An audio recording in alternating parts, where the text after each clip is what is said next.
Okay, so I screwed up. I might have ruffled a few feathers yesterday when I did my video reacting to realtors being caught breaking the law on camera. Yes, the Marketplace hidden camera investigation. And I want to set the record straight in a much shorter, easier, and relatively more simple to digest video than the one that was posted yesterday. So stay tuned. The definitive guide on how to manage your credit, product, penalty, price in that order. It's never been more important to get your mortgage right. Okay, so yesterday I posted basically a 48-minute reaction video that reacted to CBC Marketplace's investigation into realtors who are doing what's called steering, which is moving people and encouraging them away from looking at houses that are for sale by owner.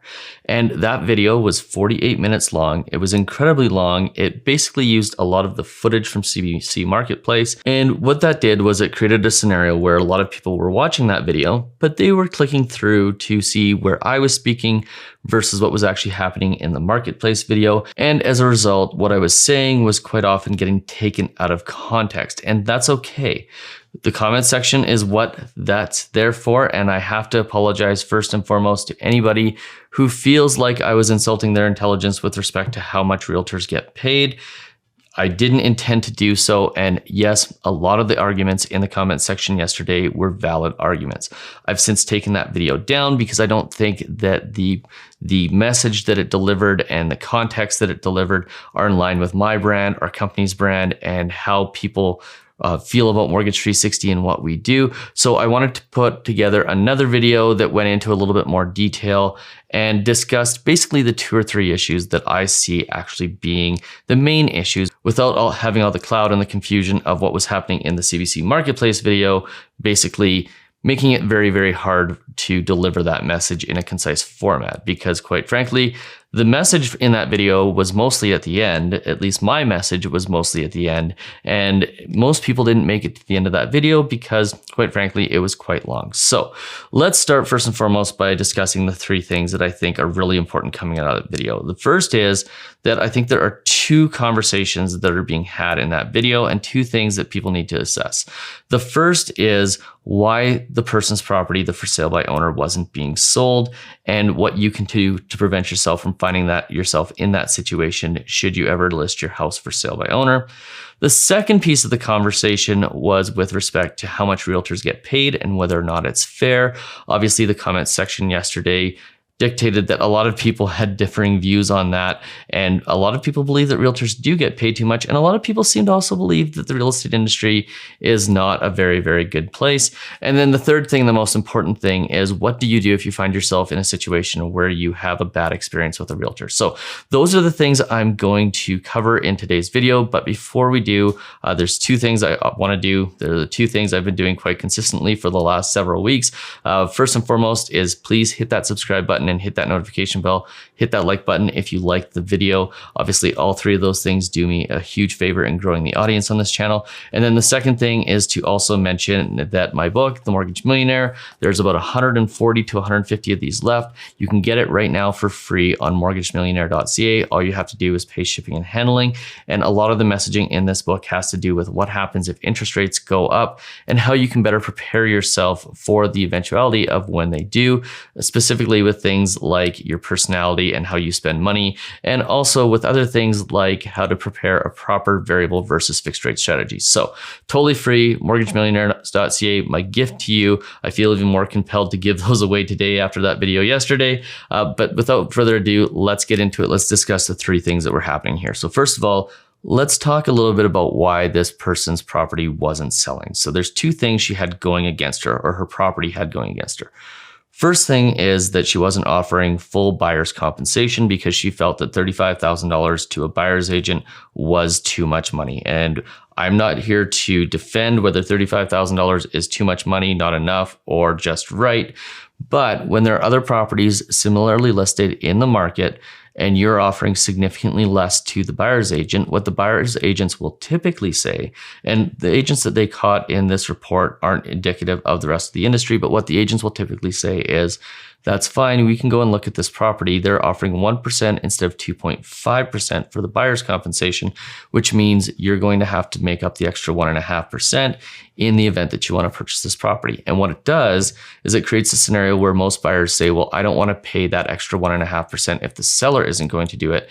Can you find me a comparable property where I don't have to pay you out of my pocket and the seller pays it? So it creates this scenario where, by the way, that is the legal way to handle that for a buyer's agent or real estate buyer's agent, is to say, you would have to compensate me, Mr. Buyer, that extra 1.5%. And if they do that, that is completely legal, at least in Alberta, and I'm pretty sure through most of the other provinces in Canada. And it creates a scenario where that house, yes, doesn't get looked at as often.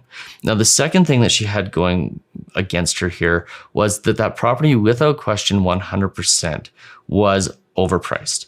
Both the buyer's agent that agreed that it was $50,000 overpriced and the other agent that they talked about who said it was $200,000 overpriced, they both said that the property was overpriced. And I think it's probably a fair assumption that it was, because in the spring market in Canada, if you live here, if you were in Canada at that time, what you know about the spring real estate market across the country was that it was absolutely 100% a seller's market, and anybody who was purchasing a property was pretty much ending up in competing offers.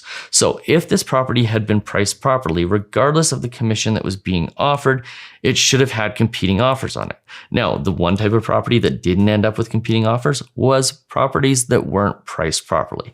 And here's the thing, and what you need to remember here is that if a property is a good deal, regardless of what the commission being offered is, buyers will clamor to try to get that deal, because in the same way that a seller wants to make as much money as possible, pay as little real estate commission as possible, and get as much money for their house, a buyer wants to get as good of a deal as possible. So if the property is priced properly, it should 100% of the time sell, and sell in a reasonable period of time. And that's regardless of whether or not it is for sale by owner or not. Now, eventually that house sold 3 months later. What likely happened was that the market caught up to her price. In other words, the prices in the market were going up, up, up, up, and up. And when eventually that house seemed like it was a good deal, she found herself a buyer. So, really simple here. If you are selling a house, and this is what I want the takeaway to be, because I always want there to be takeaways on this channel.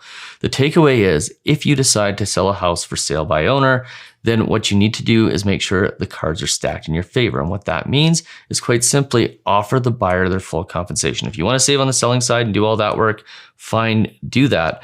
But if you are going to say to buying realtors that their time isn't worth what everybody else is willing to pay them for it, then yeah, you're going to create an issue. So the best way around that is to make sure you're offering full commission.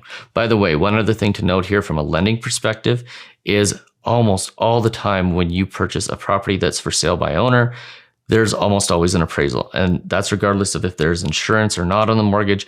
It is almost always required. And the reason why is because in for sale by owner situations, there's almost always somebody who's getting taken advantage of, whether it is the buyer or the seller. And the lenders always want to make sure that the value of that property is what they say it is. So they go ahead and make sure that an appraisal is always done. The other thing you have to keep in mind as well is that the market, and when I'm talking about the market, I'm talking as an economist, and I'm saying the greater market has basically said if a property is worth $1.6 million, that 5% commission is pretty much built into the price anyways. That's because the majority of people will expect to pay that 5% commission when they go to sell the properties. So that price point, that average price at any given point in time, has that real estate commission already built in. So it's arguable that the value of houses is whatever the market rate is, less the commission, and that's the actual value of a house. I'm not saying it's right, I'm not saying it's wrong, but I'm just saying that that is how markets work. And that is essentially the assumption that you have to go off when you're purchasing or selling a house. Now, the second thing here that I think is important to note is how much money realtors actually get paid. Because while these numbers are big, and they are big, and I'm not going to defend realtors here, I'm not going to try to say that they're worth every single penny, because some of them are, some of them aren't. It's, I think, misconstrued how much realtors get paid. So first and foremost, in the comments, everybody thought $75,000 for a single realtor was completely unreasonable for a realtor to get paid on the sale of this property. Well, what you have to remember is that there's two realtors involved. So it's about $37,500 each, not $75,000. Now, I'm not saying that's right. This is an extremely expensive market, but in a normal market, it's probably going to be substantially less than that. Now, the thing that you have to keep in mind is when it comes to realtors' compensation, first of all, they're getting paid half of what the commission rate is, so not 5%, but 2.5%. And then they have a pretty considerable range of overhead that they have to take care of as well.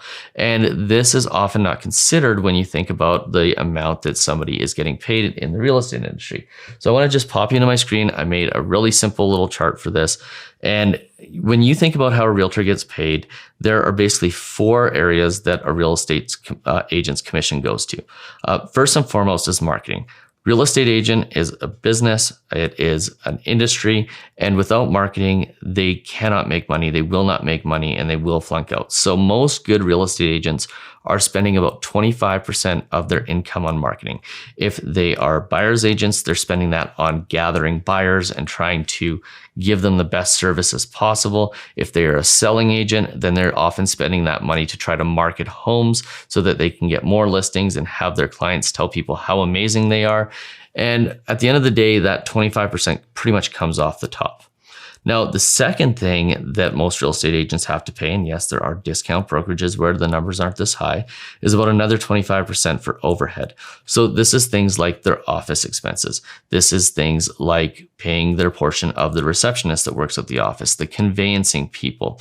And when you think about real estate offices, when you think about the Remaxes, the Sotheby's of the world, the Century 21s, the Royal LePages, the typical real estate offices, these are typically offices in high-end industrial areas. They don't come cheap, and there's a pretty significant amount of expense that a lot of consumers don't necessarily see other than driving by them and seeing the sign up on the side of the building when they go by. So a pretty significant amount of money goes to that overhead and basically the things that go along with being an actual real estate agent, things like licensing, things like computers, things like all of the hours that they spend in their car and the gas money and all of those things. And that takes up a pretty big portion. And then once you're done, you've got about half that's left over. And of course, government's going to take about 20%. And as a result, you're going to end up with about 30% profit left over. So how does that look from a real estate agent's perspective in a place like Vaughan, Ontario? Well, let's go ahead and take a look at what that would look like. And we're going to use similar numbers to what CBC Marketplace used. We're going to assume that the real estate commission is about $30,000 per house because they're only getting half, not the whole thing. And that $30,000 for an typical real estate agent, they're going to see about 6 ends per year. So in other words, a typical real estate agent in a place like Vaughan is going to make $180,000 gross.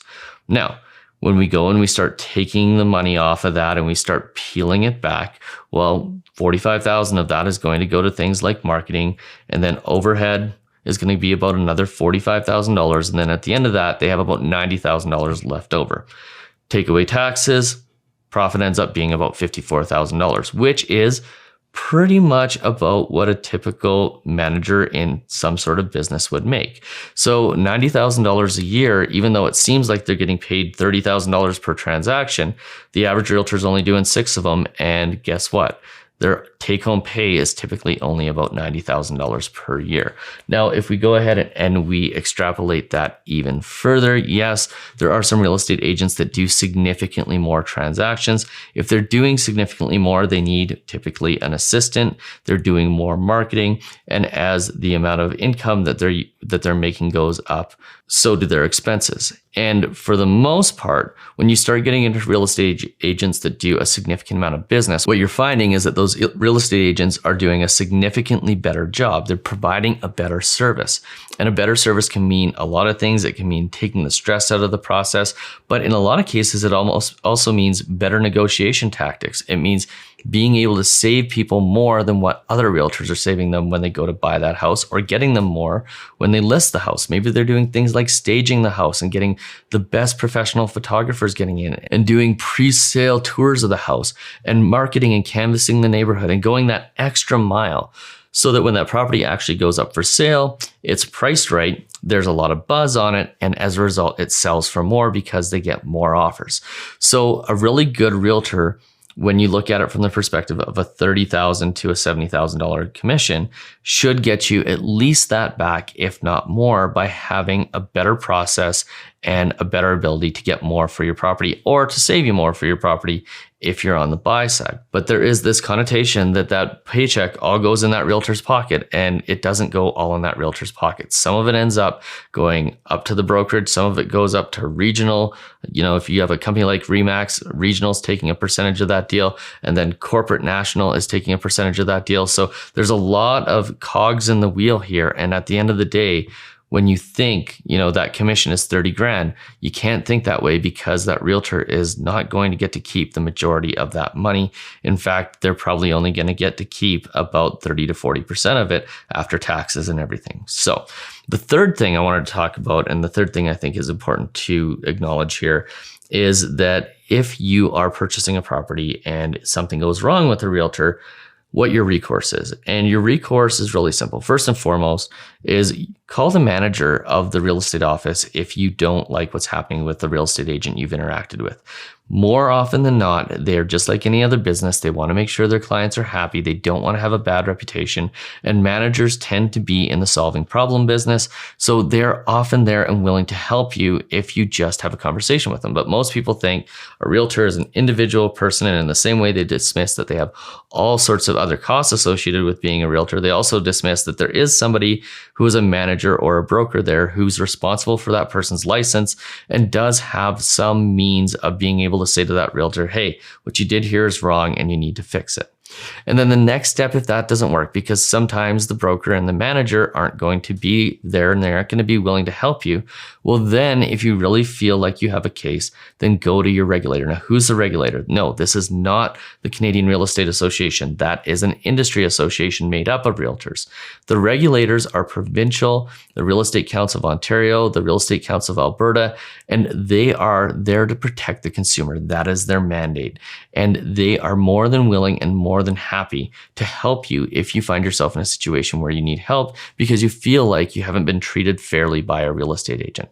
And I encourage you, if you have a bad experience, to use those tools that are available to you. Go and talk to the regulator if you feel like you've been wronged. Because at the end of the day, this is a regulated business and it is a business. And if the business isn't there to make you happy and isn't there to help you in the process, then the regulator certainly is. So you have a means of going and making sure that your experience is great. And I get that everybody has had a bad experience with a real estate agent by the sounds of it. And I get that it's not always easy to find a great one. I always recommend interviewing realtors and finding somebody that somebody else you know has had a great experience with. But here's the thing. As bad as the comments were about real estate agents in the comments, I can assure you, and I have to keep saying this, that the majority of the industry is not crooked. The majority of the industry is not bad. They're good people. Yeah, there's a few outliers, there's a few bad ones, but the majority of the time, the reason why people have issues with realtors is not because they are bad people, but because there was maybe poor communication or an expectation that wasn't met. And the best way you can fix that is simply by having communication. Communicate with the realtor, say, this is what I was expecting, I didn't get it, or this is what I'm expecting, and is it possible to get that? If you can't get it from the real estate agent, go to their manager or go find a different realtor. And as a last resort, use that regulator to your benefit because they are absolutely there to help you. So I hope this sheds some light. I hope this creates some clarity around the video yesterday. And I sincerely hope that if you found this video useful, you'll hit that like button, hit that subscribe button, hit that notification bell. And by the way, if you're new here, we're doing a race to 25,000 subscribers. We're going to give away $5,000 when we hit 25,000. All you have to do to enter to win is hit that subscribe button. It's free, it's easy, and it's definitely worth it. We'll see you on the next video. Cheers.